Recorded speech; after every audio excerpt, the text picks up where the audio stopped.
तो मैं जनरली जो चीज़ें डिस्कस करता हूँ वो ये करता हूँ कि ऑप्शंस के थ्रू या फिर कोई भी अलग एसेट क्लास के थ्रू रेगुलर इनकम कैसे जनरेट करी जाएगी, कंसिस्टेंटली कैसे हम ट्रेड करेंगे, कंसिस्टेंटली कैसे प्रॉफिटेबल हो, कंसिस्टेंटली कैसे हमें प्रॉफिट हो। तो इन चीज़ों के बारे में मैं ज़्यादा डिस्कस करता हूँ। तो मैं काफ़ी एक स्ट्रैटेजी डिस्कस करता हूँ जिसको हम बोलते हैं कवर्ड कॉल। कवर्ड कॉल के थ्रू रेंटल इनकम कैसे जनरेट करते हैं वो समझाता हूँ पहले मैं आपको। फॉर एग्जाम्पल रिलायंस के आपके पास स्टॉक पड़े हुए हैं, तो अगर आपको रिलायंस के स्टॉक्स के थ्रू रेंटल इनकम जनरेट करनी है तो आप क्या करोगे कि आपके पास रिलायंस के स्टॉक्स हैं तो आप out of the money call sell करना शुरू कर दोगे उनकी। तो अगर कॉल जीरो हो जाएगी तो आपको पूरा कॉल्स का पैसा मिल जाएगा, वो आपकी रेंटल इनकम है। बट अगर कॉल जीरो नहीं हुई, वो थोड़ा थोड़ा मार्केट ऊपर जाने लग गया, तो ऊपर जाएगा मार्केट तो आपको कॉल्स में नुकसान होगा। बट जो आपने स्पॉट में रिलायंस बाय किया हुआ है, स्टॉक्स बाय किए हैं, उसका डेल्टा 1 का होता है, तो जो आपने स्टॉक्स बाय करे हैं वो आपको प्रॉफिट दे देगी। ठीक है, तो ये होता है कवर्ड कॉल करके स्ट्रेटेजी। बट इस स्ट्रेटेजी में प्रॉब्लम क्या है कि आपके पास उतने ही रिलायंस के स्टॉक्स अवेलेबल होना चाहिए जितने उसका एफएनओ का एक लॉट होता है। फॉर एग्जांपल 250 का होता है उसका लॉट, तो आपके पास 250 स्टॉक्स अवेलेबल होने चाहिए, तभी आप कवर्ड कॉल की स्ट्रेटेजी डिप्लॉय कर पाओगे। तो इस स्ट्रेटेजी में सबसे बड़ा नेगेटिव पॉइंट यही है।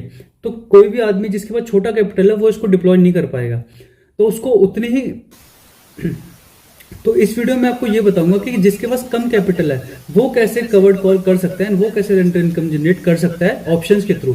तो एक स्ट्रेटेजी इसको मैं डिस्कस करता हूँ जिसको हम बोलते हैं पुअर मैन्स कवर्ड कॉल। ठीक है, तो इसको हम कैसे डिप्लॉय करते हैं, क्या क्या चीजें हमें देखनी चाहिए मार्केट में इसको डिप्लॉय करने से पहले, वो समझा देता हूँ मैं आपको। तो अगर यहाँ पे हम देखेंगे ना कि मैं निफ्टी का एग्जाम्पल ले रहा हूँ इसमें, तो निफ्टी अभी चल रहा है 26,230 के आसपास।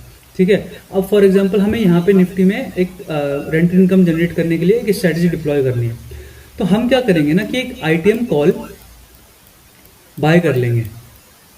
ठीक है, कौन सी बाय करनी है आईटीएम कॉल, वो बहुत इंपॉर्टेंट है। लीप की बाय करनी है। लीप का मतलब ये क्या होता है कि जो भी हम लॉन्ग टर्म एक्सपायरी यूज करते हैं, मिनिमम 90 डेज से ज्यादा की एक्सपायरी जब हम यूज करते हैं ना, तो उसको हम बोलते हैं लीप।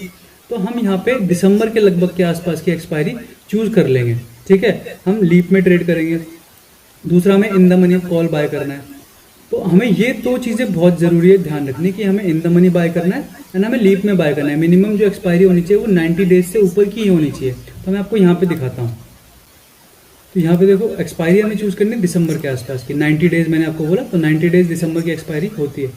तो यहाँ पे हम बाय कौन सी करनी है मैंने आपको क्या बताया, इन द मनी। तो अभी मार्केट चल रहा है लगभग 26,550 के आसपास दिसंबर का, तो हम इसमें 26,000 के आसपास का कॉल बाय कर लेंगे।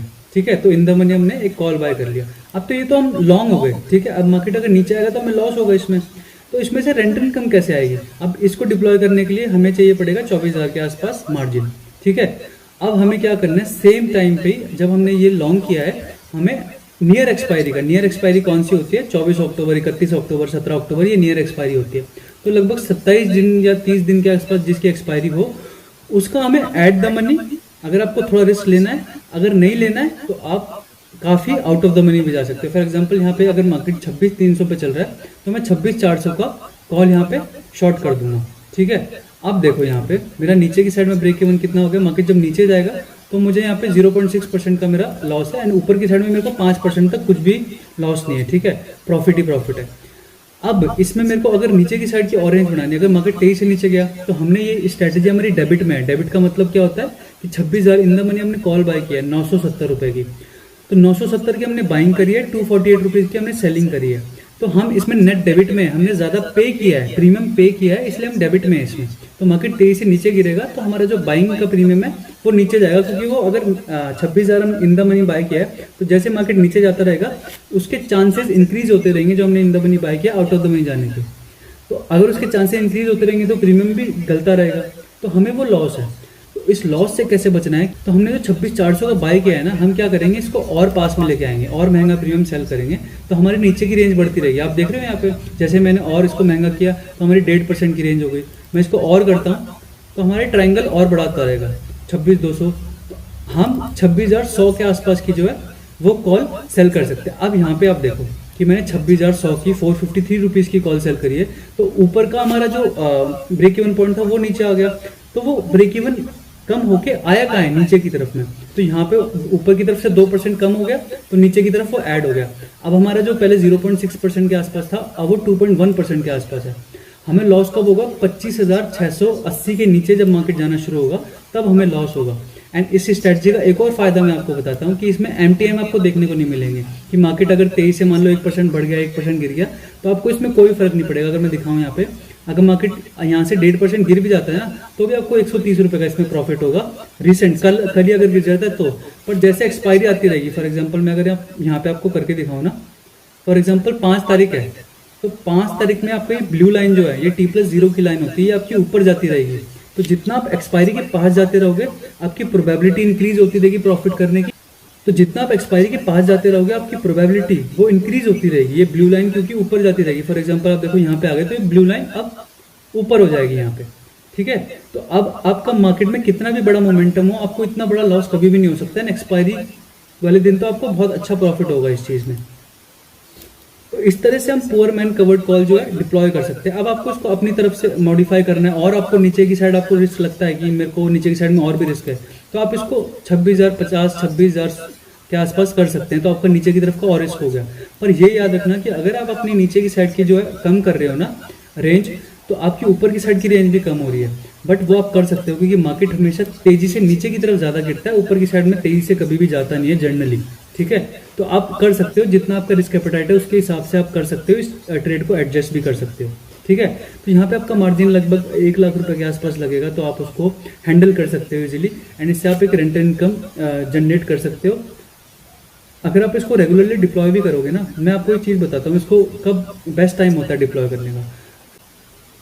फॉर एग्जाम्पल ऐसा मार्केट अगर मूव कर रहा है ना कि मार्केट एक रेंज में है तो आपको डिप्लॉय नहीं करनी है। मार्केट मूव कर चुका है, रेंज में आ गया तो भी डिप्लॉय नहीं करनी। अब देखो मार्केट ऐसे बढ़ चुका है ना, अब तो एक दिन भी मार्केट अगर इनसाइड कैंडल बना देगा, यहाँ पे इस कैंडल के अंदर एक कैंडल बना देगा, तो आपको स्ट्रैटेजी डिप्लॉय करनी है ये, ठीक है। अब इसका मतलब ये होता है कि जब भी चांसेस हो मार्केट के एक रेंज में रहने के या फिर धीरे धीरे मूव करने के, तब आपको स्ट्रैटेजी डिप्लॉय करनी है। अगर मार्केट ऑलरेडी एक रेंज में रहा एक हफ्ता एंड आप तब यहाँ पे डिप्लॉय कर रहे हो इस स्ट्रैटेजी को एंड मार्केट रेंज में घूमा एंड लास्ट दिन वाले दिन आप डिप्लॉय कर रहे हो, तो मार्केट अगर ट्रेंडी हो गया तो आपको इस स्ट्रैटेजी में लॉस होने के चांसेस इंक्रीज हो जाते हैं।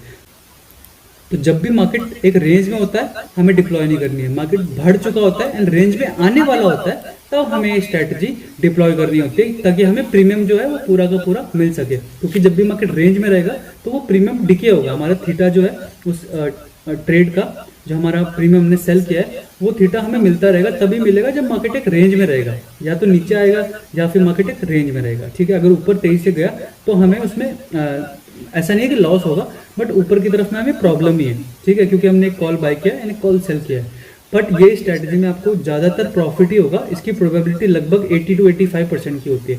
तो अगर आप इसको अच्छे से डिप्लॉय करोगे ना टाइम से, रोज डिप्लॉय नहीं करनी होती है इसको, आपको मंथली में 1 से 2 बार, अगर बाई वीकली कर रहे हो, फॉर एग्जांपल ये वीक छोड़ के अगला वीक करो एंड उससे अगला वीक छोड़ के उससे अगला वीक करो, तो एक महीने में 4 एक्सपायरीज होती है, तो 4 में से आपको 2 में करनी है बाई वीकली, क्योंकि आपको प्रीमियम भी अच्छे चाहिए ना सेल करने के लिए, ताकि आपकी रेंज अच्छी खासी हो। तो आपको वही प्रीमियम सेल करने हैं जिसमें या तो एट द मनी सेल करो या फिर आप far out of the money sell करो, ठीक है। रिस्क के हिसाब से सेल करो कि आपको लग रहा है कि नहीं यार मार्केट नीचे नहीं आएगा ऊपर ही जाएगा, तो आप far out of the money sell कर सकते हो। पर आपको लग रहा है कि नहीं यार नीचे की साइड में रिस्क है मेरे पास, तो आप एट द मनी भी जा सकते हो एंड थोड़ा सा स्लाइटली इन द मनी भी आ सकते हो। बट आपको ध्यान का रखना है कि आपको उससे ज्यादा इन द मनी नहीं आना। फॉर एग्जाम्पल यहाँ पे आपने क्या किया है ना, 26,000 का कॉल बाय किया है एंड 26,000 की कॉल सेल करी, एट द मनी सेल किए, आप इससे ज्यादा नीचे नहीं आओगे। अगर आप इससे ज़्यादा नीचे आओगे तो आपकी ये वाली जो आपने सेल करा है ना, ये आपको और भी पेन दे सकते हैं। तो अगर मार्केट ऊपर गया तो आपको पेन हो सकता है, तो आपको जो आपने बाय करी है उससे नीचे नहीं जाना है, आपको उससे ऊपर ही ऊपर अपनी स्ट्राइक रखनी है एंड वहीं पे आपको सेल करना है, ठीक है। समझ में आई ये चीज़? आपको ऐसी और रेंटल इनकम वाली स्ट्रैटेजी चाहिए तो आप मेरे को बता सकते हैं, मैं और वीडियोज़ बना सकता हूँ। एंड अगर आपको कोई भी गाइडेंस चाहिए तो आप मेरे को इंस्टाग्राम पे फॉलो कर सकते हैं एंड वहाँ पे मेरे को DM कर सकते हैं, जो भी आपको पूछना हो मेरे से ऐसी वीडियोज़ के लिए फॉलो।